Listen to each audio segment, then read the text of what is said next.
మిత్రులారా నమస్కారం. నేను మీ డాక్టర్ చిరుమామిళ్ళ మురళీ మనోహర్. ఈ వీడియోలో చాలా ముఖ్యమైన విషయాన్ని మనం తెలుసుకోబోతున్నాం. ఎంతో మందిని కేవలం పెద్దవాళ్ళనే కాదు, ఆ మాటకొస్తే యువకుల్ని, చిన్నపిల్లల్ని కూడా ఈ సమస్య ఇబ్బంది పెడుతూ ఉంది. దీని గురించి పూర్తిగా మనం తెలుసుకోబోతున్నాం. ఈ సమస్య అధిక రక్తపోటు, హై బ్లడ్ ప్రెషర్. దీన్ని కంట్రోల్ చేసుకునేటువంటి ఇంటి వైద్యాన్ని, ఇంటి నివారణల్ని, వీటిని మనం తెలుసుకుందాం వివరంగా. చూడండి, హై బ్లడ్ ప్రెషర్కి అతి ముఖ్యమైన కారణం ఏంటంటే మానసిక ఒత్తిడి. మానసిక ఒత్తిడి ఈ మధ్య కేవలం పెద్దవాళ్ళలోనే కాదు, చిన్నపిల్లల్లో కూడా పెరిగిపోతుంది. అందుకే యువకుల్లో కూడా ఈ సమస్య వస్తుంది. దీనివల్ల ఎన్నో రకాల రోగాలు వస్తూ ఉంటాయి మానసిక ఒత్తిడి వల్ల. అందుకే ఆయుర్వేదం ఘృతపాత్ర న్యాయం ఉంటుంది. అంటే ఘృతం వల్ల పాత్ర, పాత్ర వల్ల ఘృతం, ఒకదాని వల్ల ఒకటి ఇన్ఫ్లుయెన్స్ అవుతూ ఉంటాయి, సమస్యని సృష్టిస్తూ ఉంటాయి. దీంట్లో ముఖ్యమైనటువంటి సమస్య ఏమిటంటే హై బ్లడ్ ప్రెషర్. అంటే రక్తపోటు అనేది మామూలుగా కొంత ఉండాలి. ఎందుకంటే ఆ ప్రెషర్ మెయింటైన్ అవుతున్నప్పుడు రక్తనాళాలలో ఆ రక్తం అనేది అప్రతిహతంగా ప్రవహిస్తూ ఉంటుంది. కానీ అది హై అయితే అప్పుడు రిస్క్. ఇది ఒక పెద్ద సమస్యగా మారిపోతూ ఉంది ఈ మధ్యకాలంలో. ఈ మధ్యకాలంలో మానసిక ఒత్తిడితో పాటు శారీరక వికృతులు కూడా చోటు చేసుకుంటున్నాయి చాలా మందిలో. దాంట్లో ఈ అధిక రక్తపోటు అనేది ఒక లక్షణం కింద ఉంటూ ఉంటుంది. కాబట్టి అధిక రక్తపోటు అనేది ఒక లక్షణంగా, ఒక స్వతంత్ర వ్యాధి కింద ఇబ్బంది పెడుతుంది. సామాన్యంగా ఈ అధిక రక్తపోటు సందర్భంగా మనం చెప్పుకోవాల్సింది ఏంటంటే, అసలు హై బ్లడ్ ప్రెషర్ అంటే ఏమిటి అంటే, మామూలుగా రక్త ప్రసరణ అనేది జరుగుతూ ఉంటుంది, రక్తం రవాణా అనేది జరుగుతూ ఉంటుంది ధమనులలో. అయితే ఇక్కడ ఈ ధమనుల్లో కానీ లేకపోతే ఇతరత్ర కానీ ఏదన్నా ఫిజియలాజికల్గా కానీ ఏదైనా సమస్య వచ్చినప్పుడు అప్పుడు ఈ రక్తపోటు అనేది పెరిగిపోతుంది. అంటే ప్రెషర్ అనేది పెరిగిపోతుంది. దీనివల్ల అనేక సమస్యలు వస్తాయి. ఇక వేరే సమస్యల వల్ల కూడా ఈ రక్తపోటు వస్తూ ఉంటుంది. అది పరతంత్రజం అంటాం. స్వతంత్రజం, పరతంత్రజం, ప్రైమరీ, సెకండరీ. ఏమిటంటే మానసిక ఒత్తిళ్లు, అధిక బరువు, అలాగే మూత్రపిండాలు సరిగ్గా పనిచేయకపోవటం, అలాగే ఉప్పుని ఎక్కువ తీసుకోవటం, అంటే నిర్దేశిత మోతాదులో కంటే, ఇలాగ అనేక కారణాలు. అలాగే గుండె జబ్బులు, ఇంకా ప్రధానంగా విరుద్ధ ఆహారాలు, ఇలాంటివన్నీ కూడా అధిక రక్తపోటుకి కారణం అవుతున్నాయి. అధిక రక్తపోటు వల్ల అనేక లక్షణాలు, అనుబంధ లక్షణాలు ఇబ్బంది పెడుతూ ఉంటాయి.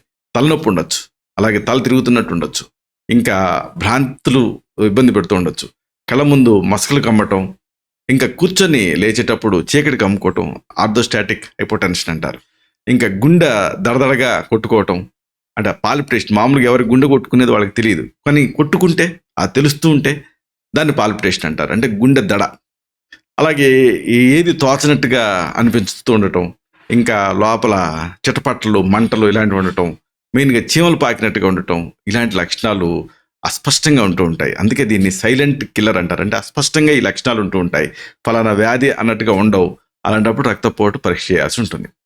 ఈ లక్షణాల నుంచి మీకు రిలీఫ్ రావాలంటే కొన్ని సూచనలు, కొన్ని జాగ్రత్తలు పాటించాలి. ప్రధానంగా ఆయుర్వేదం సూచించినటువంటి ఆయుర్వేద గృహ చికిత్సలు ఉన్నాయి. వీటిని వరుసగా తెలుసుకుందాం. అంటే ఇది ఒక ఇంటి వైద్యం లాగా మీకు మీరే వీటిని తయారు చేసుకోవచ్చు. వరుసగా వీటిని తెలుసుకుందాం. మొదట చక్కటి ఇంటి వైద్యం. దీనికి మీకు కావాల్సిన పదార్థాలు తేలిగ్గా మీ ఇంట్లో ఉండేవే, తేలిగ్గా సమకూర్చుకోగలిగేవే. ఇవే తేనె ఇంకా నిమ్మరసం, ఈ రెండు కాంబినేషన్. చూడండి, తేనె శక్తినిస్తుంది. నిమ్మరసం ఎందుకు వాడుతున్నాం అంటే, మామూలుగా అధిక రక్తపోటు దేనివల్ల వస్తుంది? ఉప్పు వల్ల వస్తుంది. ఉప్పు లేనిదే రుచి పుట్టదు చాలామందికి, అందుకని ఉప్పు ఎక్కువ వేసుకుంటుంటారు. మామూలుగా మనకి 3 గ్రాముల ఉప్పు అవసరం, కానీ ఒక యావరేజ్న 12 గ్రాముల ఉప్పు వాడుతున్నాం మనం. కాబట్టి దీనివల్ల ఈ రక్తపోటు వస్తుంది. ఉప్పుని ఎలా తగ్గించాలి అంటే, ఉప్పుని అసలు ఎందుకు వాడతాం? రుచి కోసం. కాబట్టి ఉప్పుకి సబ్స్టిట్యూట్ ఏమిటంటే నిమ్మరసం. పైగా ఇది ఒక మంచి యాంటీఆక్సిడెంట్గా కూడా పనిచేస్తుంది. అన్నిటికీ మించి ఈ నిమ్మరసం అంటే విటమిన్ సి అనేది రక్తనాళాన్ని రిపేర్ చేస్తుంది. కాబట్టి ఇన్ని ఉపయోగాలు దీనికి ఉన్నాయి. తేనె నిమ్మరసం కాంబినేషన్. 2 చెంచాల తేనెలో 1 చెంచాడు నిమ్మరసం కలపండి. 2 చెంచాల తేనె, 1 చెంచాడు ఫ్రెష్గా స్క్వీజ్ చేసిన నిమ్మరసం. దీన్ని చేతిలో వేసుకొని చప్పరించి మింగేయండి. ఇలా చేస్తూ ఉంటే రక్తపోటు కంట్రోల్లోకి వచ్చేస్తుంది. ఒక సింగిల్ డ్రగ్ ఒకటి ఉంది. ఇదేమిటంటే నారింజ రసం. సింపుల్గా నారింజ కానీ, కమలాపళ్ళ రసం కానీ, బత్తాయి రసం కానీ తీసుకోవాలి. దీని ప్రత్యేకత ఏమిటి? వైటమిన్ సి సరే, కానీ పొటాషియం ఉంటుంది. అంటే ఒక డయోటిక్లా పనిచేస్తుంది. అంటే రక్తపోటుని కంట్రోల్ చేసేస్తుంది, అంటే మూత్రాన్ని జారీ చేయడం ద్వారా. అధిక రక్తపోటులో ఈ నారింజ, అంటే సిట్రస్ ఫ్యామిలీ ఫ్రూట్స్లో మెయిన్గా బత్తాయి కానీ, నారింజ కానీ, కమలా కానీ, ఇవి చాలా లాభప్రదంగా ఉంటాయి.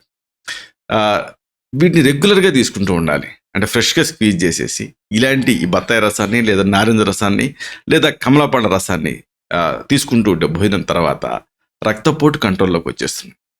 ఇంకొక గొప్ప ఆయుర్వేదిక్ మెడిసిన్ ఏమిటంటే మామూలుగా రక్తపోటులో ఇబ్బంది ఏమిటి అంటే చేతకానట్టుగా అనిపించడం, నీరసంగా అనిపించడం. ఇలాంటప్పుడు ఆ నీరసాన్ని తగ్గిస్తూ రక్తపోటుని కంట్రోల్ చేయాలి. దీనికి ఒక చక్కని మందుంది. దీనికి మీకు కావాల్సిన పదార్థాలు శిలాజిత్, అలాగే సర్పగంధ, పాతాళ గరుడి అంటారు. శిలల్ని జయించి ఎక్స్ట్రీమ్ డాట్ కండిషన్స్లో ఉండేటటువంటి ఒక మొక్క తాలూకు నిర్యాసాన్ని శిలాజిత్ అంటారు. ఈ రెండు కూడా మీకు ఆయుర్వేద మూలికల అంగడిలో దొరుకుతాయి. కాకపోతే దీన్ని వైద్య సలహాతో మాత్రమే వేసుకోవాలి. గోమూత్ర శిలాజిత్ అంటే గోమూత్రం వాసన వస్తూ ఉంటుంది. ఇది ఆ రాళ్ల మధ్య ఉండేటువంటి నెర్రల నుంచి సేకరిస్తారు హిమాలయ పర్వత ప్రాంతాలలో. ఇలాగా అంటే మొత్తం మంచే, ఏ మొక్క బతకదు, అలాంటి సందర్భాల్లో కూడా బతికిన ఒక మొక్క తాలూకు నిర్యాసాన్ని శిలాజిత్ అంటారు. ఒక హెర్బో మినరల్ కాంపౌండ్ ఇది. అలాగే సర్పగంధ, వీటి ఘనసత్వాలు దొరుకుతాయి. అంటే ఏంటంటే కాన్సన్ట్రేట్స్. ఈ రెండింటిని సమాన మాత్రల్లో నూరి ఒక శనగ గింజంత మాత్రల్లో మోతాదులో దీన్ని తీసుకోవాల్సి ఉంటుంది. రోజులో 3 సార్లు, ఉదయం, మధ్యాహ్నం, రాత్రి. పాలతోటి తీసుకుంటూ ఉంటే రక్తపోటు తగ్గుతుంది. కాకపోతే దీన్ని ఏ మోతాదులో ఇవ్వాలి, ఎంతకాలం ఇవ్వాలి అనేది ఆ రక్తపోటు తాలూకు తీవ్రత, అనుబంధ సమస్యలు, కిడ్నీ జబ్బులు ఏమైనా ఉన్నాయా, ఇతర జబ్బులు ఏమైనా ఉన్నాయా, షుగర్ లాంటివి, ఇవన్నీ చూసి మీకు ప్రిస్క్రైబ్ చేయాల్సి ఉంటుంది.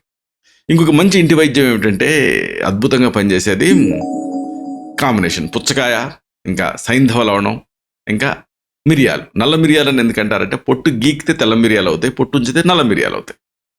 ఈ సైంధవ లవణం ప్రత్యేకత ఏంటి, దీంట్లో కేవలం సోడియం క్లోరైడే కాదు, పొటాషియం క్లోరైడ్ కూడా ఉంటుంది కాబట్టి మూత్రాన్ని జారీ చేస్తుంది. అంటే రక్తపోటు తగ్గడానికి సహాయపడుతుంది. ఇక పుచ్చగింజలు కూడా, పుచ్చకాయ కూడా అంతే. ఈ కాంబినేషన్ అధిక రక్తపోటు ఉన్నప్పుడు ఈ పుచ్చకాయ చాలా లాభదాయకంగా ఉంటుంది. ఎందుకంటే డయూటిక్ లాగా పనిచేస్తుంది కాబట్టి. ఒక పెద్ద పళ్ళెంలో పుచ్చకాయ ముక్కలు కోసి సిద్ధం చేసుకోండి. దీనికి కాస్త సైంధవ లవణాన్ని, మిరియాల పొడిని చల్లి ఆ చేతితోటి బాగా చిదమండి. అప్పుడు అన్నింటినీ పిండితే రసం వస్తుంది. చాలా టేస్టీగా ఉండేటువంటి జ్యూస్. దీన్ని మీరు తాగేయాలి. రక్తపోటులో ఇది అమృతంలాగా పనిచేస్తుంది. దీన్ని రెగ్యులర్గా తీసుకుంటూ ఉంటే 3 లేదా 4 రోజుల్లోనే మంచి డిఫరెన్స్ కనిపిస్తుంది మీకు. దీన్ని రెగ్యులర్గా ఆహార వైద్యంగా వాడుకోవచ్చు. ఇంకొకటి ఏమిటి అంటే కేవలం మామూలుగా మనందరికీ ఆ పుచ్చకాయ తాలూకు గుజ్జు తిని ఆ గింజలు ఉమ్మేయటం అలవాటు. కానీ గింజల్లో కూడా ఔషధ శక్తులు ఉన్నాయి. మీకు కావాల్సింది పుచ్చకాయ గింజలు, అలాగే గసగసాలు, పాపీ సీడ్స్ అంటారు. మంచి నిద్రాజనకంగా పనిచేస్తుంది. అంటే నిద్రని కలగజేస్తుంది. ఈ రక్తపోటులో నిద్ర లేకపోవడం ఒకటి, నిద్ర లేకపోవడం వల్ల రక్తపోటు ఒకటి, ఈ రెండు అనుబంధంగా వస్తూ ఉంటాయి కదా.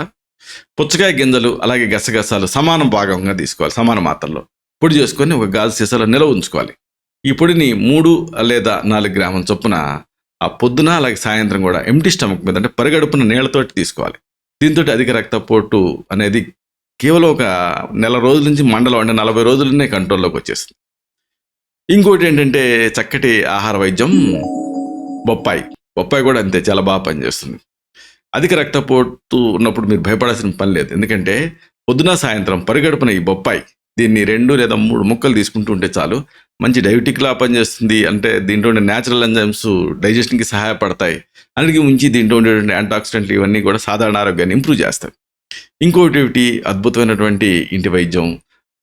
ఇది ఒక రకంగా ఆయుర్వేదం, ఒక రకంగా మామూలు ఇంటి వైద్యం అని చెప్పొచ్చు. ఇదే త్రిఫలా చూర్ణం కూడా అంతే చక్కటి ఔషధం కింద పనిచేస్తుంది. 5 గ్రాముల త్రిఫలా పొడిని రాత్రి పడుకునే ముందు వేడి నీళ్ళకి కలిపి తాగుతూ ఉండాలి. దీంతో అధిక రక్తపోటు కంట్రోల్లోకి వచ్చేస్తుంది. ఇంకోటి ఒక అద్భుతమైనటువంటి కాంబినేషన్. మీకు కావాల్సినవి సోంపు, అంటే భోజనం తర్వాత మనం జీలకర్ర లాగా ఉంటుంది కదా సోంపు, అలాగే జీలకర్ర, ఇంకా మిశ్రి అంటే పటికి బెల్లం. ఇలా ఈ కాంబినేషన్ కూడా బాగా పనిచేస్తుంది. సోంపు, జీలకర్ర, ఇంకా మిశ్రి అంటే పటికి బెల్లం ఈక్వల్ ప్రపోర్షన్స్లో తీసుకొని పొడి చేసుకొని నిల్వ చేసుకోవాలి. దీని ఒక చెంచాడు పొడిని నీటితోటి పొద్దున సాయంత్రం కూడా నీళ్ళకి కలిపి తాగుతూ ఉండాలి ఆ నీళ్ళని. దీంతో ఆశ్చర్యకరంగా ఈ బీపీ కంట్రోల్లోకి వస్తుంది. దీని ప్రత్యేకత ఏంటంటే గర్భధారణలలో కొంతమంది మహిళలలో ప్రీ ఎక్లాంషియాలు వచ్చి బీపీ బాగా పెరిగిపోతూ ఉంటుంది. ఈవెన్ అలాంటి సందర్భాల్లో కూడా దీన్ని నిర్భయంగా తీసుకోవచ్చు.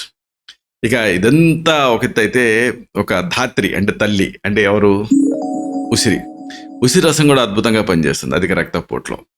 ఒకవేళ ఈ అధిక రక్తపోటు బాగా ఎక్కువ ఇబ్బంది పెడుతూ ఉంటే దీన్ని రెగ్యులర్గా ఉసిరిని తీసుకుంటూ ఉంటే దీనికి గుండెకి ఈ 2 పక్కల ఉండేటువంటి కొవ్వుని కరిగిస్తుంది. దీంతో అధిక రక్తపోటు సమస్థితిలోకి వస్తుంది. అలాగే ఉసిరికి ఇంకొక గొప్ప గుణం ఏంటంటే దీంట్లో విటమిన్ సి ఉంటుంది. అలాగే ఇతర ఇంగ్రీడియంట్స్ ఉంటాయి, పొటాషియం, ఇటువంటి డైయూటిక్ లాగా పనిచేస్తుంది.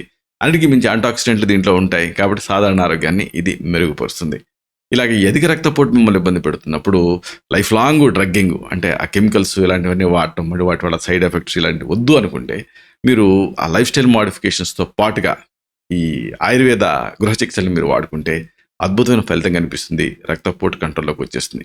కాకపోతే దీన్ని మానిటరింగ్ అనేది చాలా ముఖ్యం. అంటే రక్తపోటు కంట్రోల్లోకి వస్తుందా లేదా, ఎంత ఉంది, ఇదంతా చూసుకోవడం మంచిది. కాబట్టి ఎప్పుడు కూడా రక్తపోటు విషయంలో వైద్య సలహాను అనుసరించి మాత్రమే ఈ గృహ చికిత్సలు కానీ ఆయుర్వేద ఔషధాలు కానీ వీటిని వాడుకోవటం మంచిది. ఇలాంటి మరిన్ని ఇన్ఫర్మేటివ్ వీడియోస్ కోసం ఈ ఛానల్ సబ్స్క్రైబ్ చేసుకోండి. అలాగే ఈ వీడియోలో అప్లోడ్ అవడంతోనే ఆ విషయం మీకు తెలియడం కోసం బెల్ బటన్ని క్లిక్ చేయండి. అన్నిటికంటే ముఖ్యంగా ఇలాంటి చక్కటి అద్భుతమైన విషయాలు 10 మందికి ఉపయోగపడటం కోసం ఈ వీడియో తాలూకు లింక్ని మీ సర్కిల్స్తో షేర్ చేసుకోండి. శతం జీవ శరదో వర్ధమానః, శతం హేమంతాన్ శతం వసంతాన్. 100 శరత్తులు, 100 హేమంతాలు, 100 వసంతాలు వర్ధిల్లుతూ జీవించండి. Stay healthy, stay happy, be positive, keep smiling, stay safe. Love you all. శుభం.